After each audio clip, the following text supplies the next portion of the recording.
Hello friends, it's me, and today let's watch Food Theory, Tony Chocolonely's secret plan to kill Hershey's. From the Food Theorists, together, let's go, let's start. Thank you. Chocolate is one of the greatest gifts the world has to offer. However, hidden behind that delicious exterior are some dark secrets. And I'm not talking about dark chocolate, but there is one company out there who's trying to make the cocoa industry just a little bit sweeter. Hello Internet! Welcome to Food Theory, the show where I'm a chocolate hater, but also a chocolate appreciator. In fact, I even dedicated an entire episode to making and trying over a dozen hot chocolates to see which one was the best. Go and check it Hello Internet, welcome to Food Theory. out if you haven't yet. But while researching for that episode, I realized that the chocolate industry is chock full of a lot of serious issues that need to be addressed. From child and forced labor to unsustainable farming practices. There's a lot that goes into making a chocolate bar, and it's not all tasty. However, there are many individuals and companies out there who are working their tails off to try and fully eliminate these problems from the chocolate supply chain. But one company, with its colorful candy bars, is probably the most well-known fighting this fight. Tony's Chocolonely. Right now, most of you watching are probably thinking one of two things. Either, yay, I love Tony's, let's go! Or, Tony's Choco who now? Which, fair. While Tony's certainly isn't up with the big boys like Hershey's, Nestle, or Mars, they're gaining a larger market share each year. But what sets them apart from all the movers and shakers is their goal of ending all exploitation in the entire cocoa industry. Man, I thought I had big goals. Now, among the new hosts of Theorists, I know I'm obviously the funny one, but we're gonna be talking about some pretty heavy topics this episode. So I apologize in advance that this will be a bit lighter on the joke front, obviously. So if these sorts of topics are too heavy for you, I totally understand if you want to sit this one out. But The last one, humans suck. Sorry. this episode won't be all doom and gloom. If you stay till the end, I promise you that we'll finish off with some actual good news we're seeing in the world of chocolate. So get ready to break off a piece of chocolate knowledge as we unwrap the dark secrets behind the chocolate industry and see how Tony's and many other amazing people are working to make exploitation in big chocolate a thing of the past. And listen, this episode may be bittersweet, but you know what else I never joke about? My health. Which is why I'm so happy to be back partnering with our sponsor for today's video, ZocDoc. We've worked with ZocDoc a few times now because we really believe in the help they give searching and comparing high quality doctors for your needs. When I moved back to Miami, I needed to find someone to help keep my meat soup feeling as sweet as Tony's Chocolonely. And ZocDoc helped me find a primary care doctor just 7 minutes away from me, or only 2 hours in Miami traffic. And the reviews really helped me narrow down my choices by letting me see not only what people would say about the doctors, but also the office in general. And I haven't looked back. ZocDoc makes it easy to book in-network appointments with more than 100,000 healthcare providers. You can filter for doctors by specialties and see reviews by verified patients so you can choose the best, most convenient care for you. Definitely stops you from feeling chocolonely trying to find a good doctor. Flu season's coming up, and the last thing you want is to be scrambling when you're already sick. ZocDoc helps you get appointments fast, typically within just 24 to 72 hours of booking. And you can even score same-day appointments. So if you want to feel less stress surrounding your health, go to ZocDoc.com/thefoodtheorist or click the link in the description to find a top-rated doctor today. Thank you so much to ZocDoc for sponsoring us. Now let's get back to some chocolate. Thank you so much for supporting this episode from the Food Theorist. Thank you. But before we can fully explain what Tony's Chocolonely is doing to try and end all forms of exploitation in the chocolate industry, naturally we need to explain what that exploitation is and why it's happening. Obviously, I don't need to tell you that chocolate is big business. Each year, we produce around 5 million metric tons of cocoa beans, which in turn is turned into all of our favorite chocolate products. It's no wonder that the entire world's chocolate industry is valued at around $123 billion. But despite the fact that we as a species have gone full cocoa nuts, we can't actually grow cocoa everywhere we'd want to. You see, chocolate comes from cocoa beans, which grow on cocoa trees. But If I'm not wrong, it's agar-agar around the equator. If you are too north or if you are too south, GG. Sorry.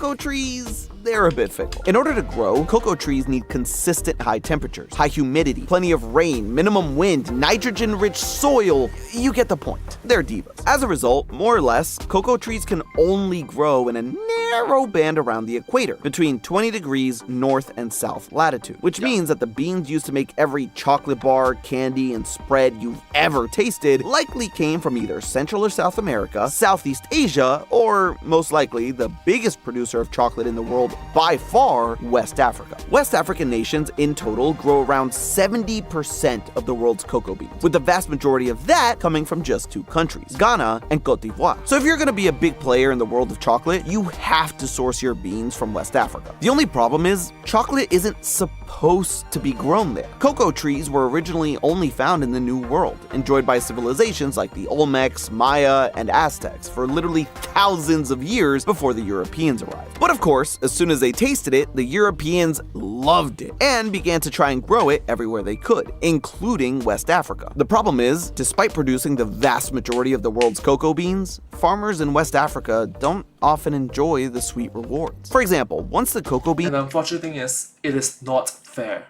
It is just not fair.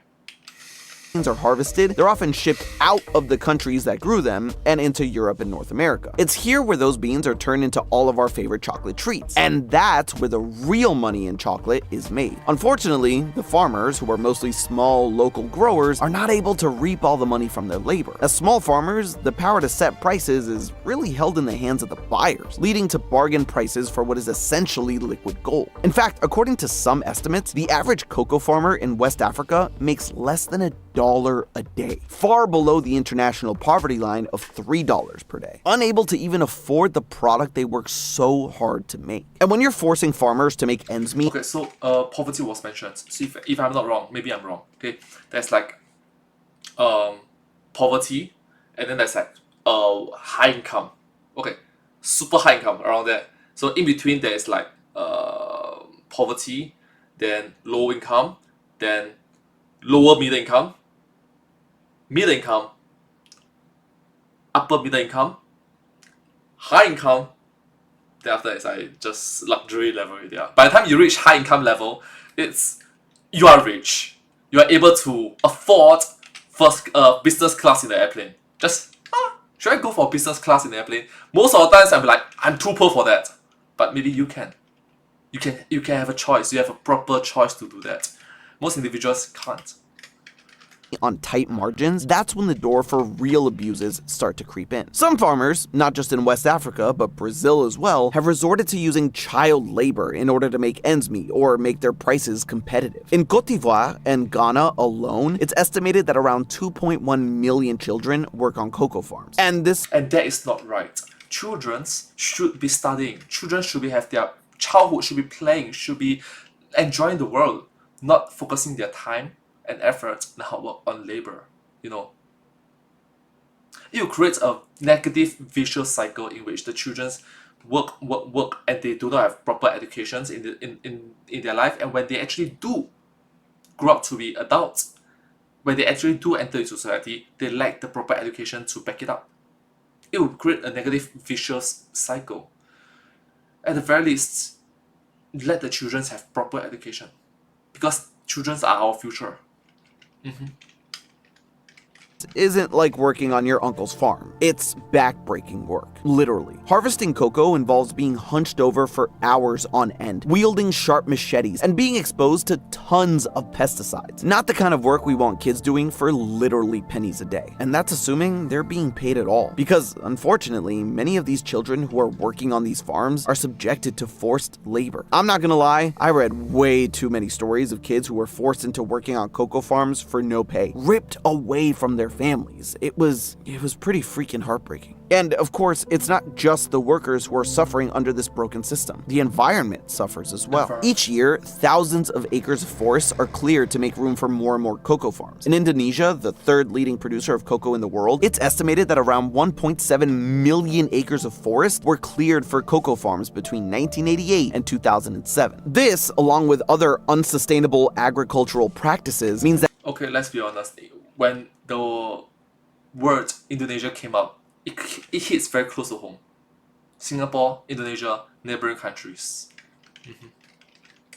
In the future, it'll be even harder for farmers to cultivate cocoa. That's not even including climate change, which also threatens to shrink available cocoa farmland over the next few decades. Now, of course, none of these problems, particularly that of child labor, are at all new. It's been known about for years. In fact, all the way back in 2001, 8 of the biggest chocolate makers in the world, including the big brands you all know, signed an agreement attempting to, quote, eliminate the worst forms of child labor. Because Well, we're still talking about it now, decades later.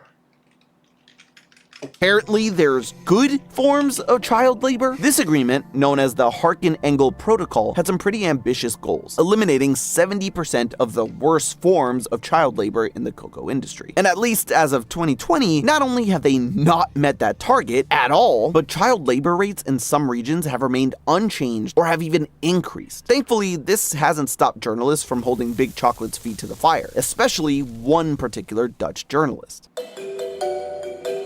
In 2003, 2 years after the Harkin-Engel Protocol was signed, 3 Dutch journalists, including a man named Toon van de Koken, produced a TV documentary that focused on, well, on all the things that we've talked about so far today. And fed up with the problems he saw, Toon decided he was gonna raise some hell. He marched right down to his local candy store, bought and ate a chocolate bar from one of the big brands, and went to a police officer and demanded to be arrested. Why? I hear you, and the cop asking. Because thanks to his journalism, he knew that some of the chocolate was made using illegal child labor. And in the EU, it's illegal to know that crimes are being committed and participate in it. The idea being that if one person got arrested for eating chocolate, that would mean that the bigwigs would have to change their ways before every chocolate-eating European was behind bars. Now, Wow, I did not expect that. Arresting your own self, imprisoning your own self, getting yourself arrested for the betterment of everyone. Wow. Bro have the balls. Bro have the guts. Bro have the iron balls, man. Wow.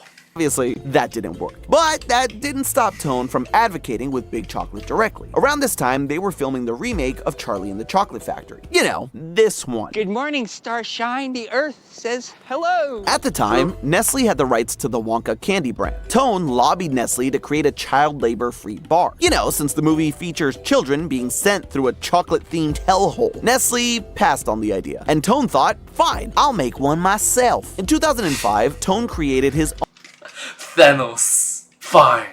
I'll do it myself. own chocolate brand, naming it after the English version of his name, Tony. And thus, Tony's Chocolonely was born. And yeah, by the way, it is Chocolonely. This entire time, I've been saying Chocolonely because it sounds way better. But there's a good reason for the name. Toon thought that he was all alone in his efforts to try and change the chocolate industry. Thus, Chocolonely. Get it? There's even more lore packed into the bars themselves. Unlike a Hershey's bar, which is broken into 12 even sections, called pips, the pieces of a Tony's bar is split up into these uneven sections, a representation of the inequality in the cocoa industry. See? Clever and fun. But wait, there's more. 5 of those shapes, specifically these 5, are designed to roughly resemble the shapes of countries that make up the West African chocolate trade. However, it's easy to say that you're gonna create a chocolate bar that tries to eliminate child labor and injustices in the chocolate trade. It's another thing to actually do it. How does Tony Exactly. Actions speak louder than words. You can say all you want, but are you able to back what you are trying to say properly? actually plan to put their money where their cocoa is? Well, thankfully, Tony has laid out Put your money where your cocoa is. I thought it's put your money where your mouth is. pretty plainly how they ensure to create as ethical a chocolate bar as they can, through what they call their 5 sourcing principles. Let's go through these one by one, in no particular order. One of the big things we talked about in this episode that leads to the increased rate of child and forced labor in the cocoa industry is the fact that farmers just weren't being paid a living wage. So Tony's first sourcing principle is simple: pay farmers more. Tony's, since its inception, has been what is known as fair trade certified. This means that Tony's fair trade pays is its nice. farmers a fair price based on the value of their product, not just the minimum price that Big Chocolate is willing to pay. In fact, That's nice. Make it fair trade. Thank you. not only does Tony's pay fair trade prices, they pay even more, paying what is known as the living income reference price, the price farmers need to be paid to, make a living. In 2005, this comes out to $2.68 per kilogram of beans in Ghana and $3.09 per kilogram in Côte d'Ivoire. That's around 75 to 80% more than the legal minimums set by those countries, ensuring that farmers can afford to hire adults to work their farms. The second principle Tony's uses to create ethical cocoa is by making their entire supply chain traceable. Every single bean that goes into a Tony's Chocolonely bar can be traced to a specific known farmer that Tony's works with, tracked with their fancy schmancy bean tracker. This also involves actively monitoring their supply chain to ensure they sniff out any child labor practices that arise. Tony's uses the Child Labor Monitoring and Remediation System, or CLAMORS. This involves working with local communities to identify any child labor practices, working with families to identify the cause, and doing follow-up visits to ensure that children remain where they're supposed to be, at school, having fun. And yes, that does mean that Yeah, exactly. At school, learning, receiving educations. Children are our future. Do you want your future to be a smart one or to be a dumb one? It's just a fact that children are our future. We will grow old, we will be elderly, we will be the seniors. Those children are going to be working adults. Those children are going to be the one that is going to replace us and take care of us and run society. At some point in time, you have to recognize, hey, am I doing a good job or bad job of preparing myself to get old? Right? Even if you're selfish a-hole, at some point in time you have to recognize, am I preparing the future to be able to get ready when they take over? even Tony's sometimes as child labor, but never forced labor, sneak into their supply chains. According to their annual transparency report, the child labor prevalence rate among their suppliers was 8.3%, and just 3.9% among their longest term partners, which I know is higher than 0, but it's far below the industry average. And think about it, if that's the number Tony's is seeing by actively looking, what are the rates of the shadier companies? The last 3 sourcing principles that Tony's uses go hand in hand, and that's working hand in hand with the farmers. Tony's works with what are known as co-ops, groups of small farmers who band together to share facilities and best practices, and negotiate better prices. Tony's also makes sure they create long-term relationships with these co-ops, so those farmers feel like they have a reliable source of income and can invest more heavily in the equipment and best practices to make sustainable cocoa. Tony's also works to ensure that the cocoa that goes into their bars is of the highest quality and most sustainable, including sharing best techniques with farmers to ensure higher yields and preventing massive deforestation. Heck, they even use GPS to monitor deforestation. Together, all 5 of these sourcing principles allows Tony to be the leader in ethically sourcing their cocoa. In fact, according to Chocolate Scorecard, an annual report that grades every chocolate company on their ethics and sustainability, Tony's ranks number 1 with a 92% rating. The sad thing is, only 4 companies are in the top category for this. Of course, this does come at a cost. Literally, Tony's Chocolonely bars are not cheap. A 6.35 ounce bar costs almost $6, while a 7.5 ounce giant Hershey bar costs just $4.52. And even despite that higher price tag, Tony's is still yet to turn a profit. But that hasn't dissuaded Tony's from striving for their true goal, to completely root out unethical practices in the cocoa industry. But is any of it really working? I know, this hasn't exactly been what you would call a happy episode of Food Theory. But, sometimes the food industry is just plain gross, and not just pineapple on pizza gross. However, as I promised at the start of the episode, I do want to share that there really is some good news out there. Because you know what? While Tony's hasn't completely ended the atrocities in cocoa, they do seem to be making a real positive difference. First off, Tony's Chocolonely isn't so lonely anymore. In 2019, Tony's created Tony's Open Chain, an organization that partners with other chocolate makers and suppliers to help them also follow Tony's 5 sourcing principles. To date, 19 other companies have signed on to Tony's Open Chain initiative, including Aldi, Ben & Jerry's, Huel, and even Feastables, the first major US chocolate brand to join. Nice job, Jimmy. And even among the Hey, Jimmy Donaldson! Nice job! Thank you! Big players who aren't part of Tony's open chain, it's clear that many of them are making some effort to do better, even if they're still missing those lofty targets. Remember that chocolate scorecard I mentioned earlier, the one that Tony's aced? Nestle ended up finishing 5th on that list overall, just missing out on their leading the industry on policy and implementation label. In fact, Nestle actually gets high marks for its transparency, traceability, living income, and child enforced labor, which shouldn't be a surprise. Because remember Clamors? Nestle, along with the International Cocoa Initiative, were the ones who first adapted the system for the cocoa industry. The only thing Nestle really needs to work on is forestry and pesticide use. Other big players in the industry like Hershey's, but especially Mars, are on the higher end of the scorecard and showing slight improvement. Meanwhile, brands like Starbucks and General Mills are doing not as well. Better than Kellanova and Mondelez, who didn't even bother filling the survey out. Not a good look. But it's not just the companies where we're seeing good news. We're seeing many of the countries in West Africa raise their legal minimum prices that suppliers must purchase cocoa at, ensuring that more money goes to the pockets of all the farmers. In Ghana, we're also seeing the country come out and say that they're working to make sure that a larger portion of the raw beans they harvest goes to making chocolate products in Ghana, rather than being shipped to Europe and North America. And you know what? Most of that would not have been possible without Tony serving as the canary in the cocoa mine, proving that, yeah, sourcing cocoa beans ethically is tough, but it can be done. And the impact it can have on small farmers the world over is immense. So what does this mean for— Exactly.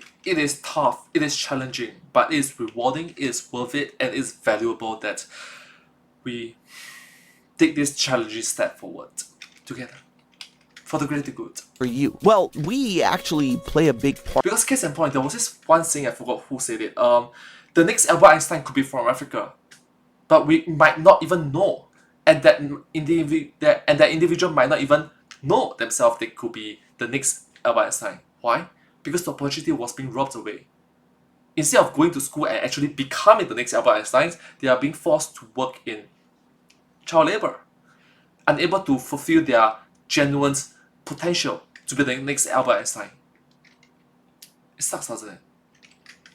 In this. The more we support brands like Tony's and others that are working so hard to remove bad actors from the chocolate industry, the quicker we can get to a future where none of this is happening. It's not cheap and it may not be convenient, but it's literally life-saving. So Tony, you weren't kidding with your slogan, crazy about chocolate, serious about people. But here's a crazy idea. Since you're not lonely anymore, maybe change the name to Chocolonely. It tastes better on the tongue, like your chocolate. But hey, that's just a theory. A food theory. Buen provecho. And if you're going cuckoo for more chocolate content, click the card on screen to watch me find out which chocolate, including Tony's, makes the perfect cup of hot chocolate. And as always, I'll see you next week. Thank you so much. Truly, thank you so much for prioritizing human lives, for prioritizing people, for prioritizing the children's, for prioritizing the future. Thank you so much. Hope you guys enjoyed this video from the food theorists, and I hope to see my next video. But hey, that's just a theory. A food theory! Bye bye. Thank you so much. Bye bye.